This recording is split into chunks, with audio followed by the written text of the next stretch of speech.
Agora, oficialmente, então, quero chamar aqui o pastor Júnior e a pastora Camila. Pastora Camila, vou pedir uma salva de palmas.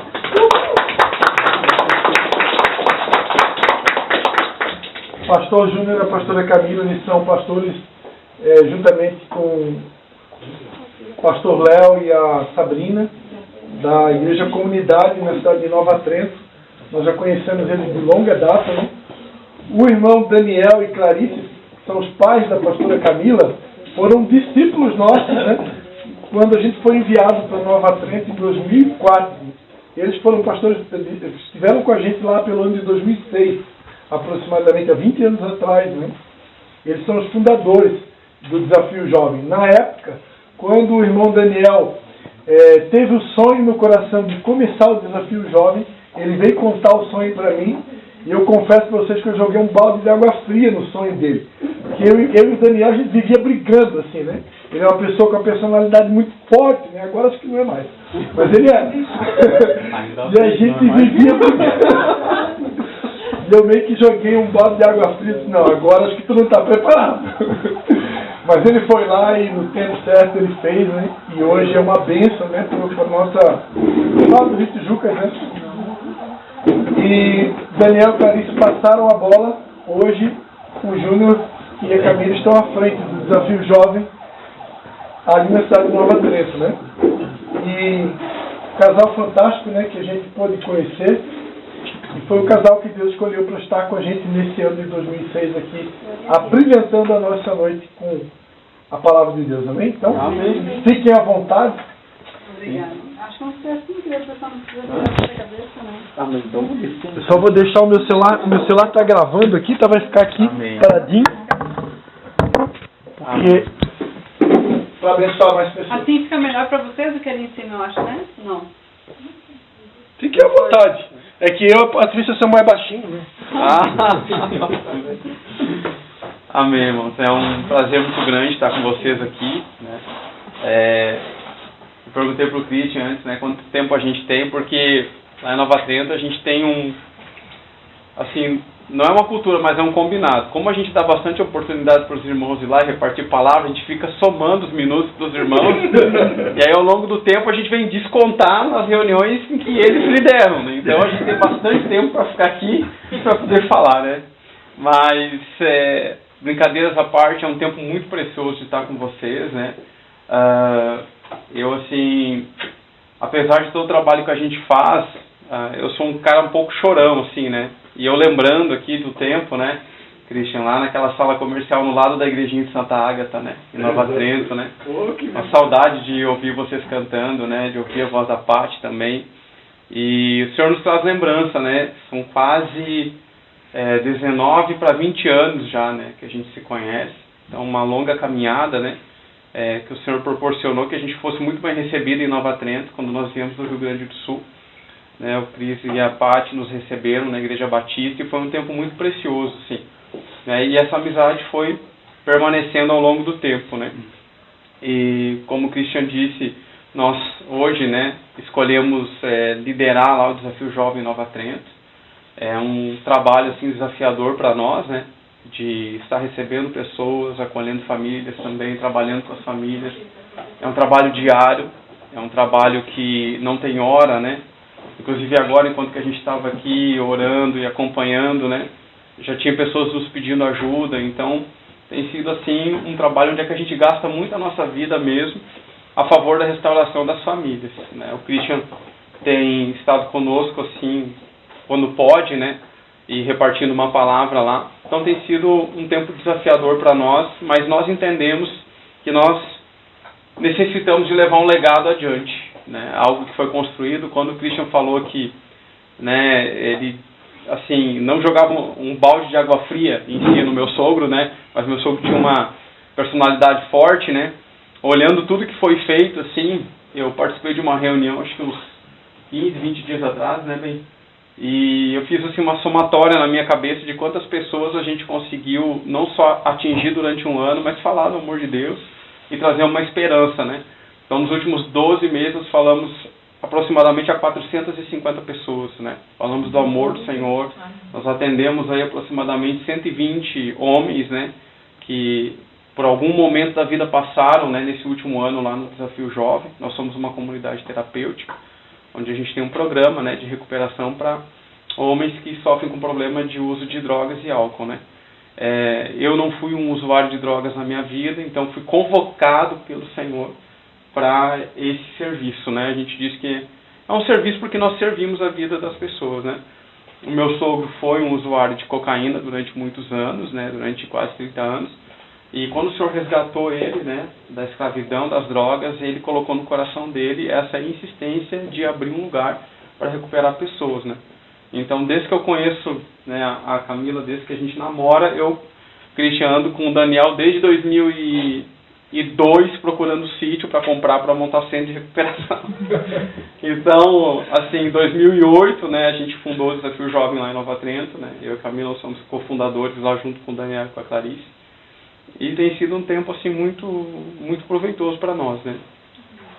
Quando nós estávamos em casa para vir para cá, né, a Camila está quietinha aqui, nós estávamos no trabalho ainda e ela chegou para resolver umas demandas na rua. Ela chegou, entrou no escritório e falou assim: o senhor falou comigo hoje.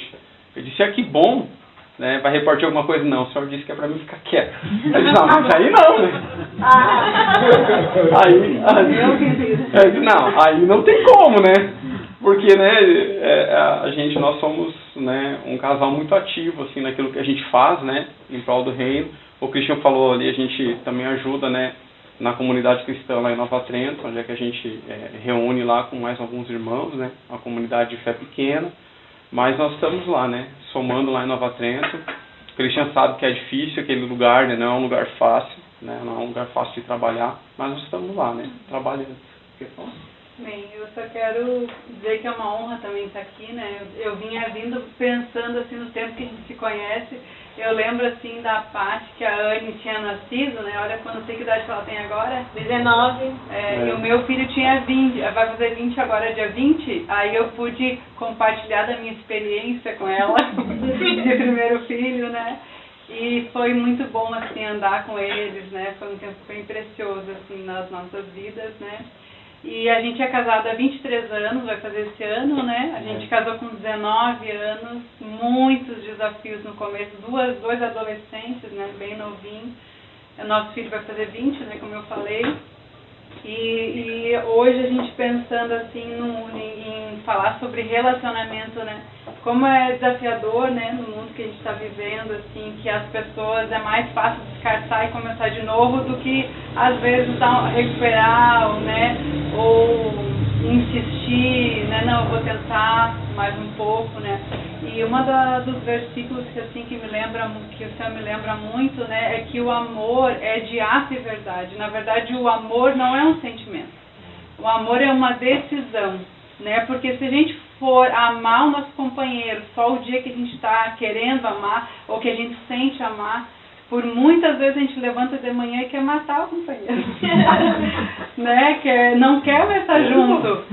Só que a decisão, né? A aliança que a gente fez um dia, né? Isso que nos sustenta, né? De dizer assim, não, eu decido amar o meu marido, mesmo com os defeitos, né? Porque todos nós temos, né?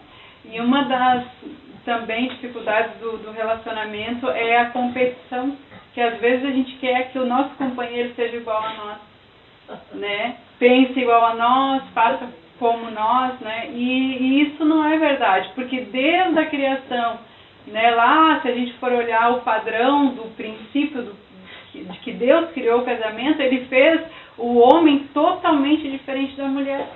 Então não tem como a gente querer que o nosso marido pense que nem nós, né? Ou faça o que a gente quer. A gente até se esforça para tentar, né? Eles não obedecem. E uma das maiores explicações, assim, que foi bem revelador e abriu a minha mente, assim, quando um pastor ministrou sobre isso, né? Que a visão do homem é diferente da mulher. A visão do homem, ela é estreita e comprida, e longa. Então, a visão do homem é de governo. Então, ele não está olhando aquilo que a gente vê, a mulher faz várias coisas ao mesmo tempo. A gente consegue cuidar da criança, mexer a panela, falar no telefone. O homem, se ele conseguir fazer uma coisa, Tá ótimo, né? Amém. Bem feito. Faz Por bem quê? feito. Porque Deus criou o homem com essa visão de governo, né? Que quando Deus colocou Adão dentro do jardim, foi para cultivar e guardar, né? Então, ele tem uma outra visão. E a visão da mulher, ela é curta, só que ela é larga, né? Então, a gente não tem a visão de governo, não olha lá para o futuro. Por que a mulher é tão ansiosa? Porque a gente tem muitas coisas ao nosso redor e a gente consegue ver muitas coisas, né? Consegue ver os filhos, o trabalho, o financeiro, o marido, tudo, porque a nossa visão, Deus criou assim. E quando Deus criou a mulher, né? Quando Deus sempre diz assim, quando ele foi criando as coisas, ele diz, e no final do dia, a palavra diz assim, e viu Deus que era bom. E quando chegou para criar a mulher, ele disse assim, e Deus viu que não era bom que o homem ficasse só. Né? Então, não é bom que o homem não foi feito para ficar só, ele precisa de uma mulher, né?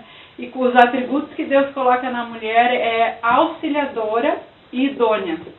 A auxiliadora é um atributo do próprio Deus, né? Que é um socorro bem presente, né? Vem da palavra ezer, que é do hebraico, né? No original. Então, esse ezer, a gente vê um atributo de Deus, de realmente ser um socorro, né? Presente na angústia. Então, a mulher, ela é necessária. Ela consegue, pode ver, quando a casa está numa bagunça ou tem um problema muito grande, quando a mulher chega, a mulher sábia, né? Ela chega, ela consegue organizar as coisas, porque isso é um atributo que Deus colocou. Né? Deus colocou ser auxiliadora e idônea. Dentro da palavra idônea é apta, capaz e moralmente correta. Né? Então tudo isso Deus colocou, a mulher com esses atributos e o homem com outros. Né? E não é porque ele é diferente de mim que ele não é, ele tem o valor que Deus colocou dentro dele e eu tenho o meu valor. Então a gente não precisa competir, a gente precisa ser um time, uma equipe que vai e anda para o mesmo lugar. Amém? Amém. Glória a Deus. O homem estava lá tranquilo, irmãos. Estava lá, relacionamento com Deus, estava uma beleza. E Deus disse, não é bom que fique só. Esse homem precisa ter esperança. Aí Paulo fala lá, né, a carta aos Romanos, precisa ter esperança. Para ter esperança, tem que ter experiência. Para ter experiência, tem que ter paciência. Para ter paciência, tem que ter tribulação. Então, vamos botar a tribulação na vida desse homem, uma dificuldade, que daí ele vai se tornar um homem esperançoso. Né? Esse homem vai ficar completo, né? Mas é interessante, irmãos, que a gente, assim, no longo do tempo, né? Principalmente no primeiro ano de casado, eu até anotei umas datas aqui, porque normalmente o homem esquece as datas, né? Eu botei aqui, a gente firmou um relacionamento dia 1º de junho de 2002, depois nós casamos, né, no dia 15 de novembro de 2003, e até a gente fez uma estratégia quando a gente casou, porque era feriado, então a gente tinha um dia a mais para poder ficar de lua de mel. Então a gente pegou um diazinho a mais, né, para poder estender um pouco mais na viagem, né? E durante esses 23 anos agora que a gente vai fazer de casamento, o primeiro ano não foi muito bom, né? Pode pegar. Tudo bem. Querido. O primeiro ano não foi um ano muito fácil, né? Como a Camila falou, a gente era adolescente na época, né? Mas uma coisa assim, eu tinha uma convicção muito grande, irmãos. Quando eu pedi a Camila em namoro, eu lembro como se fosse hoje. Com 17 anos eu falei pro meu sogro, não peço ela em casamento hoje porque eu não tenho onde colocar ela. Porque se eu tivesse onde colocar essa mulher, eu pedi em casamento era já. Porque eu tinha uma certeza no meu coração. O Senhor tinha falado comigo que ela era para ser minha esposa. E nós ficamos orando um pelo outro durante 6 meses sem falar que um gostava do outro. Então, antes de nós nos relacionarmos como namorados, né, e casarmos, nós nos tornamos grandes amigos, antes de tudo isso. Assim, o Senhor nos aproximou de um jeito. Então, eu sempre digo assim, que eu não tenho como reclamar da família da minha esposa, porque eu conheci eles bem de perto, eu frequentava a casa deles, tudo, durante meses e meses, até que eu decidi realmente firmar um relacionamento com ela. Então, nós nunca pensamos, nesses 23 anos, em retroceder, ou qualquer tipo de separação, qualquer tipo de sentimento que não fosse o sentimento de continuar e de avançar, né? E de progredir numa vida, né? A dois, e constituir família e ser uma bênção, assim como o Senhor fala para Abraão, né? O Senhor fala para Abraão, sai da tua parentela e ser tu uma bênção. Então, bênção não é o que eu recebo, bênção é o que eu me torno.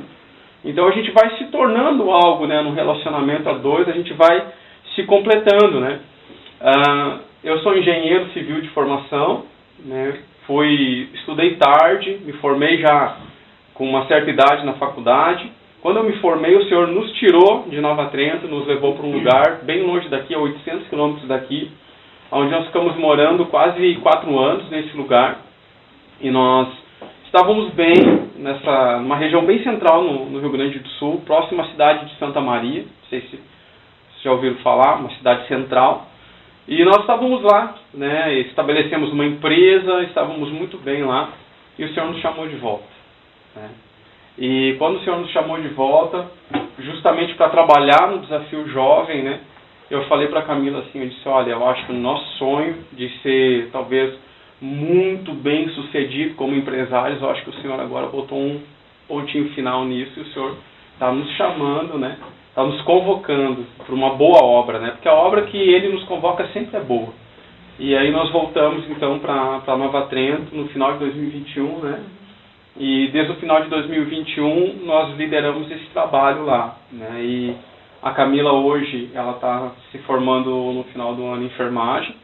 Eu estou cursando, já estou na metade do curso de serviço social por conta do nosso trabalho lá. Eu achei importante fazer esse curso, né? E o Senhor tem feito grandes coisas lá, né? Na nossa vida, né? É interessante, irmãos, que numa vida a dois, né? Há um complemento.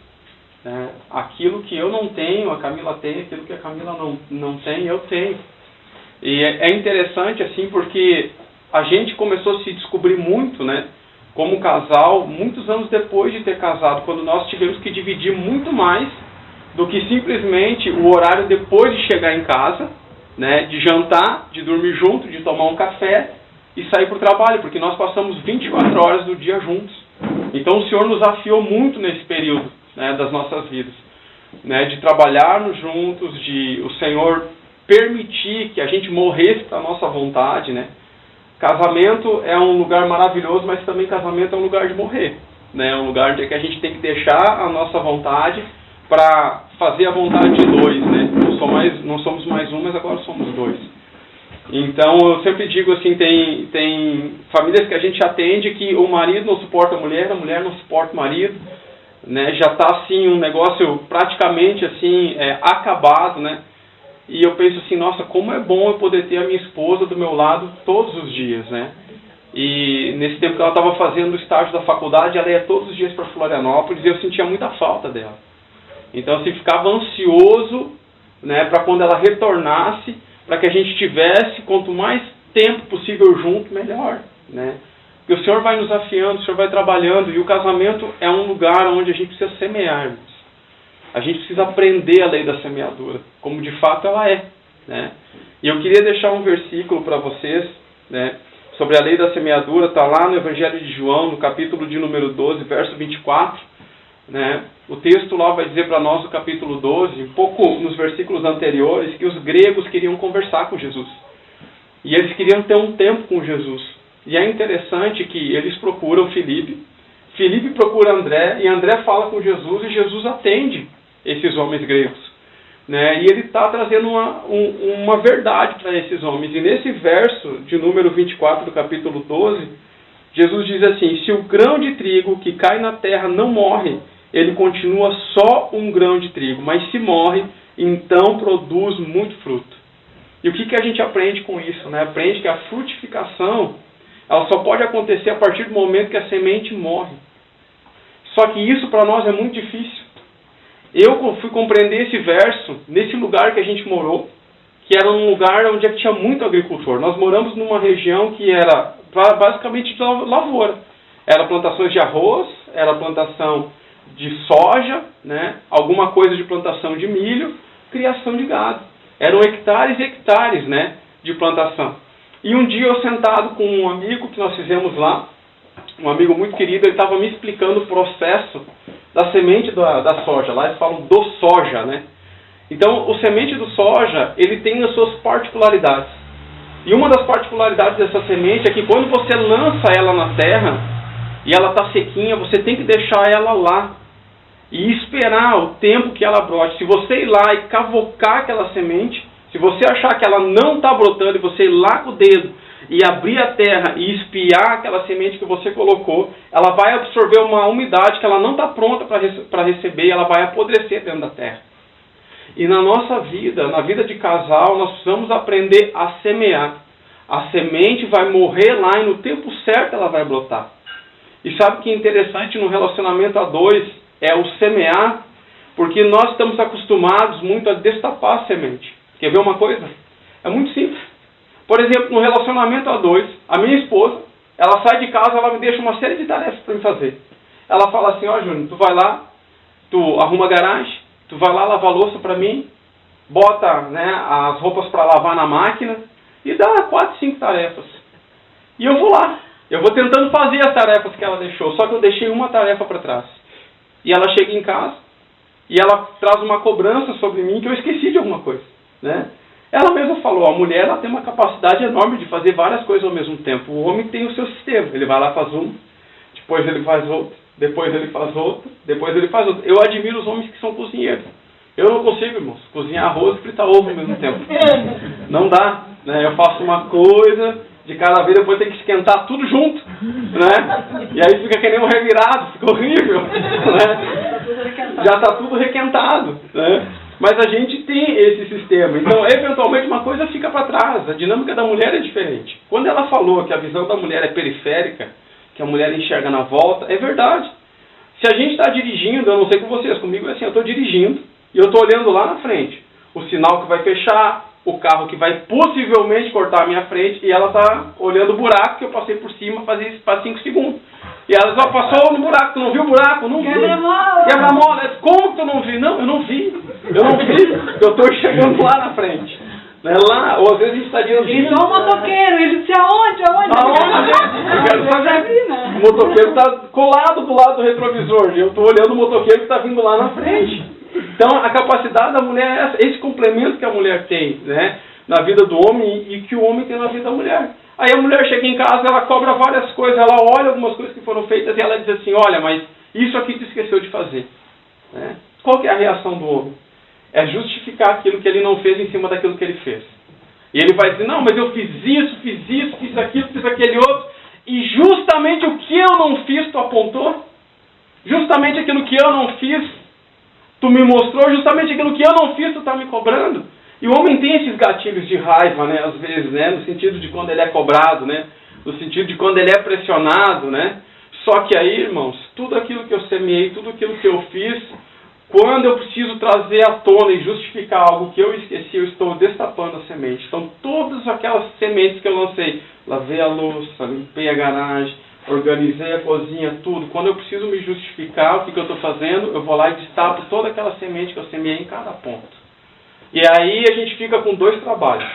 O trabalho de semear e o trabalho de não colher nada. Então o que a gente precisa aprender como casal? Aprender a semear e esperar que aquela semente brote no tempo certo. É assim que funciona no reino de Deus. Né? A palavra Eclesiastes vai dizer assim, lança teu pão sobre as águas e depois de vários dias o acharás. Quer coisa mais milagrosa do que isso? Nós temos lá 1, 2, 3, 4 lagos.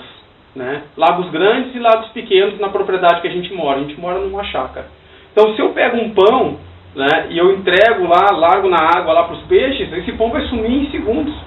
O que a palavra de Deus está dizendo? Olha, a provisão da multiplicação, ou seja, daquilo tornar a aparecer numa quantidade maior, ela é minha, diz o Senhor. Porque se você lançar um pão sobre as águas, ele vai sumir. Mas o fato de fazer o pão aparecer de novo, é o Senhor que faz. Então, toda a semente, quando ela começa a brotar, não é um trabalho nem meu nem seu, é um trabalho do Senhor. E nós precisamos aprender a confiar no Senhor. Só que às vezes nós nos desgastamos tanto nos relacionamentos que a gente não tem mais nem vontade de semear. A gente não tem mais nem força de semear. Qual que é a nossa vontade às vezes? É pegar o alforje com todas as sementes que a gente tem, abandonar num canto, porque é mais fácil para nós. Chega num ponto que a gente não quer mais ter dificuldade. Mas, que nem eu falei no início, se a gente não tiver dificuldade, a gente não vai ter paciência. Se a gente não tiver paciência, a gente não vai ter experiência.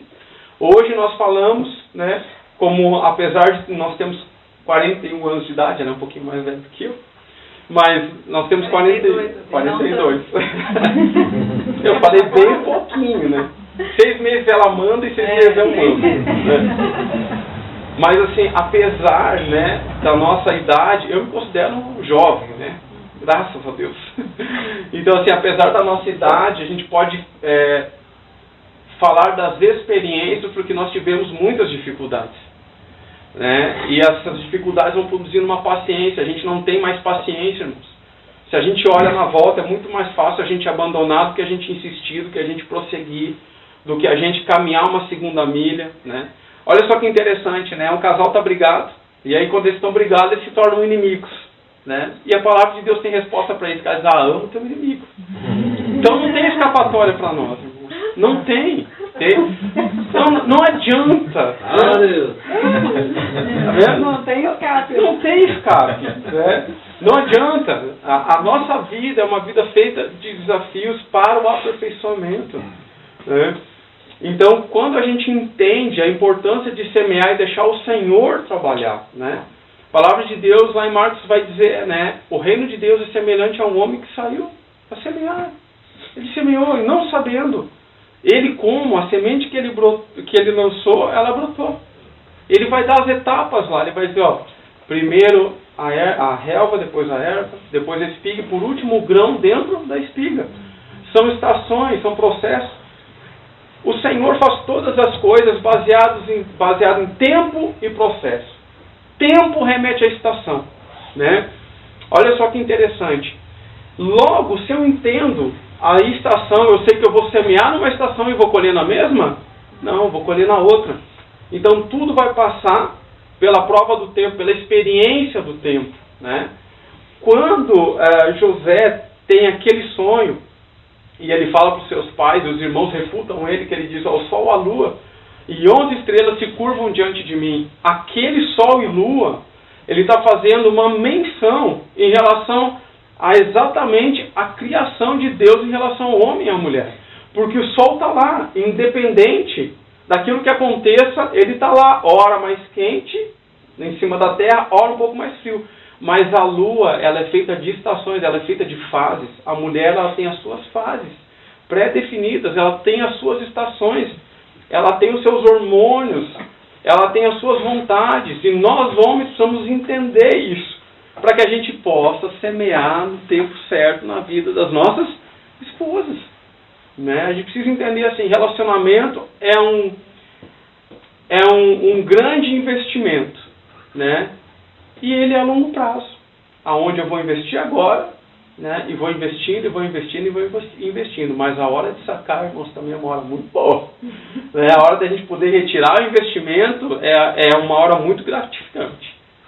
Então, a gente precisa entender esses processos de Deus na nossa vida, né? A gente tem uma mania, irmãos, de semear as coisas. Eu falo muito isso lá para as famílias e para os nossos alunos. A gente semeia hoje e amanhã a gente está com uma lupa atrás, né? Querendo ver o resultado daquilo. E não é assim que funciona. Né? A gente tem que pegar essa lupa, né, e guardar, porque nós vivemos um tempo onde nós nos tornamos imediatistas. Você imagina que quando Deus fala, né, com Abraão, Deus dá a oportunidade de Abraão enxergar 400 anos na frente, Israel escrava. Né? Então Deus pega, fala com Abraão, né, é um homem de Deus, e Abraão enxerga 400 anos na frente, não é um dia, não são 4 horas, não são 40 minutos. Hoje nós estamos muito imediatistas, querendo ver todas as coisas acontecer, e não são assim. A gente precisa alinhar a nossa vida, a gente precisa crer naquilo que o Senhor pode fazer, na minha vida e na tua vida, e continuar semeando no nosso casamento, continuar fazendo. Embora pareça que ninguém está vendo, continue fazendo. Porque o melhor investimento que a gente pode ter na nossa vida é o casamento, é o relacionamento. né? Eu venho de uma família que teve pai e mãe no casamento restaurado. A Camila vem de uma família que estava sendo assolada pela droga, né? Onde a minha sogra, né, com muita insistência, ela creu em uma palavra. Ela creu na palavra que dizia que ela e a casa dela serviria ao Senhor e a família dela ia ser restaurada. E foi. Né? Então, quando Josué ele declara essa palavra, eu e minha casa serviremos ao Senhor, independente do que acontecer. Ele está lançando um decreto sobre a casa dele que se cumpre até os últimos dias da vida de Josué. Então, precisamos caminhar sobre a palavra que nós estamos ouvindo e precisamos proclamar ela sobre as nossas casas. Né? Nós poderíamos ficar aqui, irmãos, uma noite inteira falando sobre isso. De tantos e tantos testemunhos de vida e tantas coisas que a gente vê o Senhor fazer e o Senhor restaurar diante dos nossos olhos. E a palavra, quando nós temos que testemunhar, a gente testemunha daquilo que a gente viu, daquilo que a gente ouviu. Né? E se a gente confiar, irmãos, e a gente vai semear a palavra no nosso relacionamento, não tem por que dar errado. Por quê? Porque a palavra de Deus é a boa semente, e a boa semente é a palavra, e a palavra sempre ela é boa. Ela sempre vai brotar. A gente precisa cuidar com aquilo que a gente semeia. Existe um terreno, irmãos, que é o terreno mais fértil do mundo. Sabe qual é esse terreno? O coração do homem. Tudo que tu semear ali, um dia vai brotar. Então, a escolha do que eu vou semear é uma escolha que é minha. Se eu semeio coisas boas, eu vou colher coisas boas. Se eu semeio maldição, eu vou colher maldição. Então, a nossa boca precisa ser uma fonte de vida a jorrar. A gente não pode olhar simplesmente para o cônjuge e dizer assim, não tem jeito. Tem jeito sim, irmãos. Ela me aguenta há 23 anos, tem que ter jeito. Entendeu? Não é fácil. Eu sou um homem que não sou fácil. Então, a gente vê assim que há uma misericórdia de Deus. É interessante que quando a gente olha muito o erro no outro, a gente esquece de um princípio bíblico. A gente esquece da graça de Deus e da misericórdia. Porque a gente às vezes acha que a graça e a misericórdia só cobre a nossa vida. Mas essa graça e essa misericórdia cobre a minha vida e cobre a vida do outro também. Então, se eu sou carente de graça e eu sou carente de misericórdia, minha esposa também é. E cabe a mim derramar isso sobre a vida dela. Né? Casamento é feito de dor, irmãos, também. Né? Faz parte. A Camila está cursando enfermagem hoje, por exemplo. Hoje eu experimentei dor antes de vir para cá. Né? Apliquei uma B12 nele. Pensa na novela que foi antes. Meu Deus, se suou inteiro. Só faltou chorar. Mas deu certo. Eu chorei. Mas depois foi pior, porque era muita dor. Muita dor. Ele passou assim, até antes de nós vir, estava doendo muito. O líquido que tá lá. E eu tenho que valorizar a minha dor, irmão. Entendeu? Porque tá doendo em quem? Tá doendo em mim. Eu não gosto de agulha. A B12 dói mesmo. Obrigado, menina. Mais ainda. É o líquido que dói depois. Tá vendo? Pode dar o testemunho, irmão. Pode falar. Hoje não, mas baixou a pressão, ele ficou branco, eu cheguei a desmaiar. Eu preciso ser mimado, né? A noite aqui. Tu sabe fazer isso mesmo? Eu fui, irmãos, isso eu vou dar testemunho, né? Para a eternidade. Eu fui a primeira vítima, quer dizer, paciente dela. Entendeu? Só fala que casamento é o lugar de morrer? Aí, ó. Eu não queria, era contra a minha vontade. Vai pegar no meu osso, ele dizia. Mas não era só uma agulhinha desse tamanho. Ia pegar no osso. É uma agulhinha desse tamanho. Eu tenho uma graxa assim do lado. Não tinha como pegar no outro. Mas eu tinha que fazer, né? Eu tinha que me valorizar. As mulheres hoje não tem que se valorizar, se empoderar. Então, eu me valorizei. Entendeu? O que ela precisava? Ela precisava treinar. O que eu precisava? Né? Eu precisava aplicar B12, então. Eu sou a vítima ali naquela hora ali, eu sou tudo. Inclusive, quando eu fui fazer um check-up, ela me incomodou muito. Vai, faz. Eu fui. No dia que eu fui fazer, tirar sangue lá, porque normalmente faço um monte de exame, sai 5 ampolas para mim, eu quero morrer, né? Eu fui no laboratório e eu disse assim, não, essa vez é batata, eu vou vencer esse medo. Essa vez aí, né, o medo não me corrói. E eu fui. Eu sentei lá, né, a técnica de enfermagem foi lá, trouxe o torniquete, e olhando, ela botou o torniquete aqui, eu digo, agora É eu e tu. E aí, quando ela veio com aquela agulha, qual é que eu não ponho naquela agulha?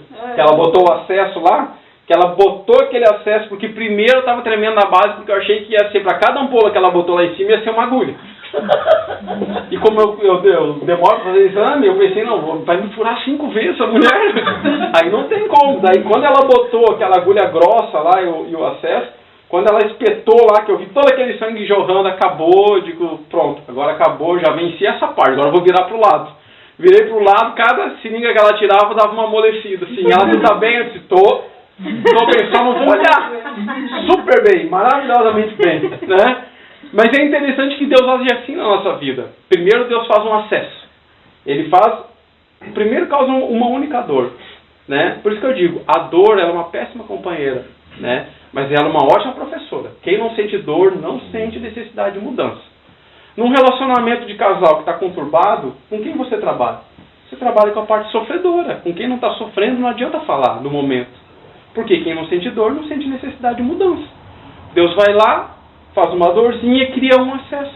Então todos os nutrientes que eu preciso, Deus vai usar o quê? A partir, né, de um acesso gerado na dor para tratar a nossa vida. Né? Então depois daquele tempo lá que eu fiz o exame, tudo certinho, eu pensei, agora estou livre de tudo. Né? Aí vou no médico, apresento os exames, aí que o médico diz que tem que fazer não uma só B12, tem que fazer 4, irmãos. É 4. 2 por semana. 2 por semana. Ele falou assim, o normal é uma. Depois, né, na outra semana, talvez outra, no outro, daqui 15 dias outra. Eu pensei, não, 1, 2, tá, tudo bem. Ele fala, vou lhe dar 4. 2 por semana, vou morrer? Não tem como, você quer acabar comigo, né?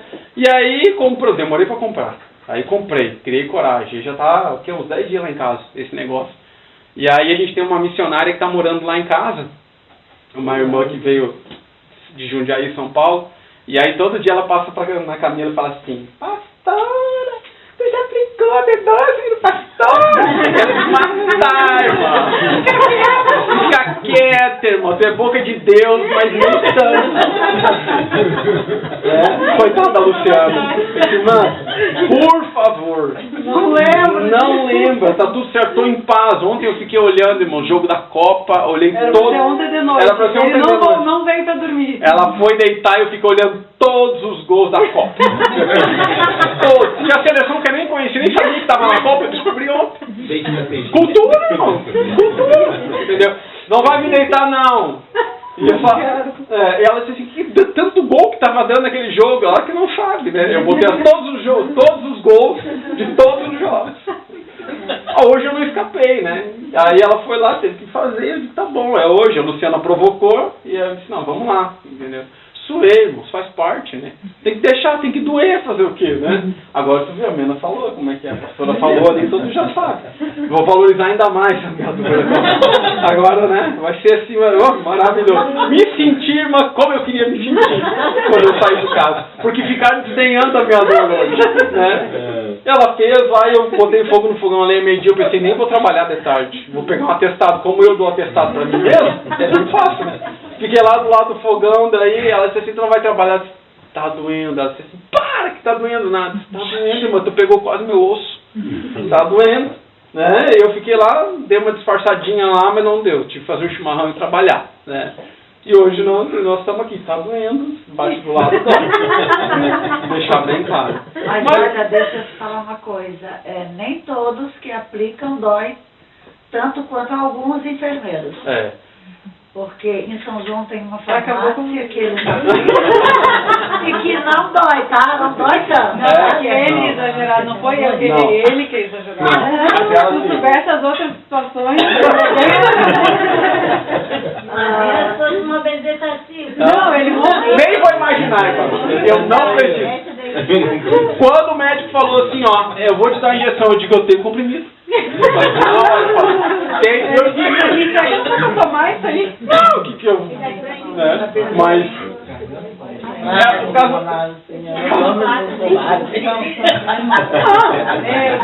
A gente tem que se valorizar. Mas, via de regra, irmão, ela aplicou muito bem, tá? Não senti nada da agulhada, nem nada. Deu tudo certo. Agora vamos ter medo nas outras aplicações. Só essas também. Mas casamento é um lugar assim, né? Casamento é um lugar de mutualidade, casamento, né? Eu quero finalizar assim dizendo que a máxima criação de Deus para a gente experimentar de verdade o amor que Cristo tem por nós é essa instituição chamada casamento. Por isso que Paulo fala lá em Efésios, né? Que o marido precisa morrer pela sua esposa, né? Assim como Cristo, né? Também deu a vida pela sua noiva, pela igreja. Então é um lugar da gente experimentar isso. É um privilégio. Casamento, relacionamento é um privilégio. Como a Camila falou aqui, nós somos relacionais. Deus nos fez para andarmos juntos, né? E para não andarmos sozinhos. E eu convido a todos vocês que quiserem conhecer o nosso projeto lá, o Desafio Jovem, né? Vocês vão ser sempre muito bem-vindos lá. Eu estava conversando com alguns irmãos aqui quando a gente chegou. Ontem a gente teve o dia de visita das famílias. Nós tivemos lá mais de 15, 20 famílias visitando lá. Então você começa a observar as dificuldades das famílias e você vê quanto Deus é bom e misericordioso com a gente. Né? Quanto que Deus nos poupou até aqui, né? E quão grandioso é o privilégio de um dia ter conhecido Jesus e ter experimentado esse amor, né? E ser amado por Deus, porque ninguém pode dar aquilo que nunca recebeu. Né? E se nós somos amados pelo Senhor, nós temos esse amor, essa capacidade de amar, né? O ápice do amor, irmãos, é a capacidade de morrer por alguém. E a gente vai experimentar isso ainda nessa terra, né? Nesse lugar chamado casamento. A gente tem 50% de chance, irmãos, de ver Jesus voltar e 50% de chance de encontrar Ele antes. Né? Enquanto que a gente estiver aqui nesse lugar, nessa terra, né? Nesse momento da nossa eternidade, a gente quer servir a Cristo, né? E ser aperfeiçoado nele. E se for, e deve ser dentro do casamento. Amém? Então nossa casa está à disposição de vocês. Nós moramos lá ao lado da instituição lá. Nossa casa, o Desafio Jovem está à disposição de vocês, né? Alguns irmãos estiveram nos visitando no mês passado, né? A Nena esteve lá. Você esteve lá também, Cris? Sim, né? Sim, né? No mês passado, no dia da visita. A Indianara também foi essa. A Indianara, a que vai servir a pessoa. Isso, beijo. Então a gente está de portas abertas. Quando vocês quiserem ir a Nova Trento, a gente está lá para receber vocês, para vocês conhecerem o trabalho lá. E estar com a gente e orando por nós também, né? Para que o Senhor continue restaurando famílias, posicionando homens, né? Cada um no seu lugar, né? E colocando as coisas em ordem naquelas famílias que se achegam até nós para ser restauradas. Amém. Obrigado por ter nos ouvido, né? Para nós é um desafio grande estar falando assim, né? Mas que o Senhor, assim, dê graça e sabedoria para cada um de vocês. Em cada ponto do relacionamento, continue semeando. Né? É a chave para que a gente possa experimentar o melhor de Deus. Amém? Amém. Deus abençoe vocês. Viu, Júnior? Eu quero te parabenizar você, Camila, porque eu nunca tinha ido lá, né? E, claro, a gente foi numa reunião de pastores, mas não era lá no desafio, né? Não, era lá em casa. De vocês, né? Uhum. E naquele dia eu vi o quão grande é o trabalho de vocês. Eu fiquei maravilhada com tudo que vocês pregaram lá e falaram. O Jai também, a esposa dele, né? O outro casal também que estava lá. Eu nunca imaginei que era tão importante assim o trabalho que vocês fazem. A gente já viu lá atrás muitas coisas que falavam, né? Sabe como é que é, né? E eu fiquei impressionada. Eu quero parabenizar vocês, porque eu quero ir mais vezes lá. Amém. Eu achei muito tremendo lá. Amém. Amém.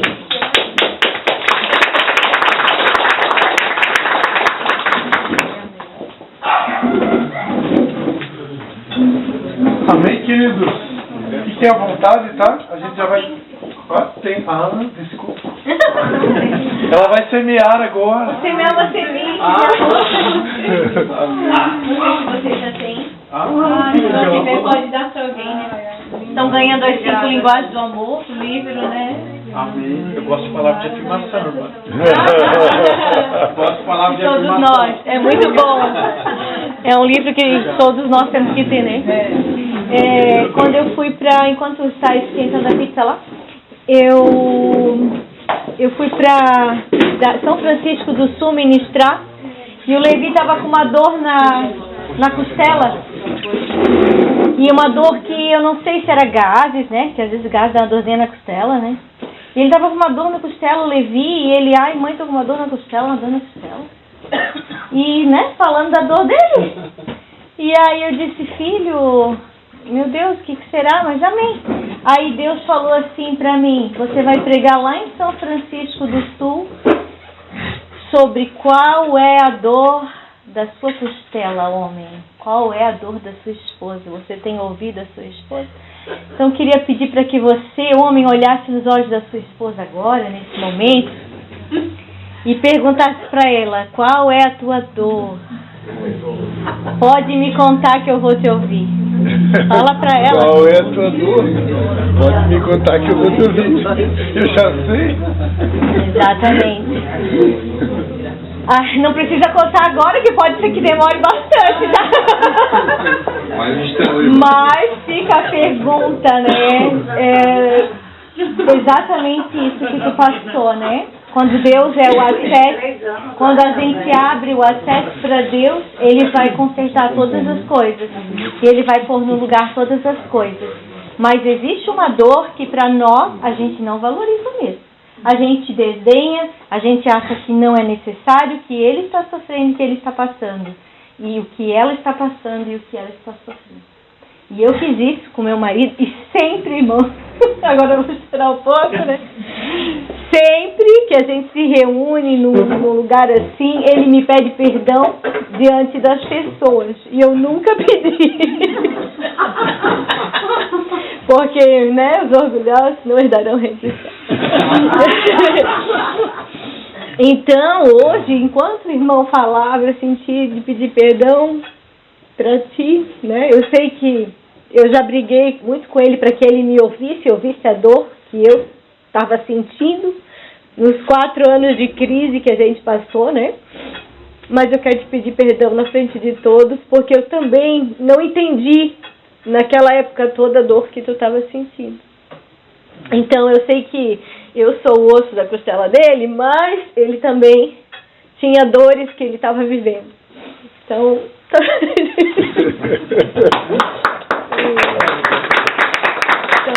é porque eu conto que a gente passou e às vezes dá a impressão de que eu estou falando mal dele, né? Mas não é. A gente conta como uma experiência, né? De que a gente viveu. E algumas pessoas sabem aqui do que eu estou falando. Mas ele também estava vivendo um momento de dor, de luto, né? De dificuldade e depressão, né? Então, para sair daquele lugar não é fácil, né? Não desisti, fiquei do lado, né? Mas também não valorizei tanto assim a dor dele. Eu queria que ele saísse daquela dor rápido, né? E não foi tão rápido assim. Demorou um pouquinho, mas não desista. Mesmo que você ouviu o seu companheiro e a dor dele no momento para ti parecer que não é nada, valorize um pouco essa dor e entenda que é importante sim, né? E continue amando, continue ouvindo, continue cuidando do seu companheiro, né? As coisas que a gente sempre escuta, né? Nas reuniões de casais, conversem, dialoguem, né? Isso é o casal de sucesso, é esse, que não desiste. Amém? Agora, amém, amados. Eu vou só encerrar dizendo que há um princípio na Bíblia que talvez não seja tão conhecido por todos, né? Que a gente ensina esse princípio, que é o princípio da individualidade, né? E o que esse princípio diz? Esse princípio diz que cada um de nós tem uma identidade única, né? Tem uma impressão digital única. Então, nós somos completamente diferentes, não só por causa do sexo. Nós somos diferentes porque Deus nos criou diferentes. E isso faz com que a percepção das dores, né, que é o assunto da noite, a percepção seja totalmente diferente de um para com o outro, né? A minha esposa aqui citou a questão de um luto que eu passei, né, que foi a perda do vice-presidente do nosso ministério em Nova Trento, né, o pastor Oscar. O pastor Oscar, ele era o meu segundo pai. Quando eu fui morar em Nova Trento, meu pai sempre esteve perto, né? Porque Nova Trento e São João é vizinho, né? Mas o seu Oscar, ele era meu vizinho. Então, tudo que eu precisava, né, quando você vai morar, muda de cidade pela primeira vez, e principalmente que a gente ainda era novato no casamento, né? Então teve dia que faltou açúcar, teve dia que faltou papel higiênico, teve dia que faltou tudo, né? Então tudo ia lá no muro. Pastor, seu Oscar, faltou açúcar, lá vinha ele com açúcar. Faltou papel higiênico, lá vinha ele com papel higiênico. Faltou arroz, lá vinha ele com arroz, né? Tinha que amolar, eu tinha 2 coqueiros lá na frente de casa, aí tinha que amolar uma foice que a gente usava para cortar as folhas do coqueiro. Lá levava a foice para o seu Oscar limar para mim, né? Então tudo era ele, né? E era o vice-presidente do nosso ministério, era meu melhor amigo, era meu confidente, né? Então eu nunca tinha passado pelo meu luto, um luto, né? Desse tipo, porque meu pai está vivo, minha mãe está viva, né? E eu sofri muito com o luto dele, né? Eu nunca imaginei que eu ia sentir tanto a perda de uma pessoa. Hoje eu descobri que eu sou fraco mesmo para luto, né? Agora acho que eu estou ficando mais forte. Mas eu citei esse exemplo, né? Cada um aqui reage diferente com as dores da vida. Então, às vezes, aquilo que para você tira de letra, o outro não tira de letra. Só que tem o oposto também, né? Tem coisas que você acha fácil, que é molezinha para você, mas para o outro não é. Então que a gente possa respeitar essas diferenças, né? Que é essa individualidade, que aquilo que você acha que é fácil, para o outro de repente não é tão fácil, né? E vice-versa, né? E quando a gente respeita essa diferença, né? Tudo fica mais fácil. Amém? Amém. Vamos fazer uma oração? Agora já tá começando a servir a pizza ali, então vamos orar então. Pai, muito obrigado, Senhor, pela vida do Júnior, da Camila, Pai, por essa mensagem que o Senhor trouxe a cada um de nós nessa noite, Pai. Que verdadeiramente nós possamos semear sementes de qualidade, Pai, sementes de amor, sementes de paciência, sementes, um verdadeiro investimento em todos os aspectos, Pai, do nosso relacionamento. E que nós não venhamos ter pressa de colher nada, Pai. Na certeza de que no tempo determinado pelo Senhor haverá uma grande colheita, Senhor. Em nome de Jesus, nós abençoamos cada casal aqui e te pedimos que o Senhor dê esse entendimento da importância de semear continuamente, na certeza que um dia haverá uma colheita, Pai. E que haja um respeito, ó Pai, pelas dores de cada cônjuge aqui. Que nós possamos aprender a respeitar as dores uns dos outros e as diferenças no relacionamento. É a nossa oração em nome de Jesus. Amém.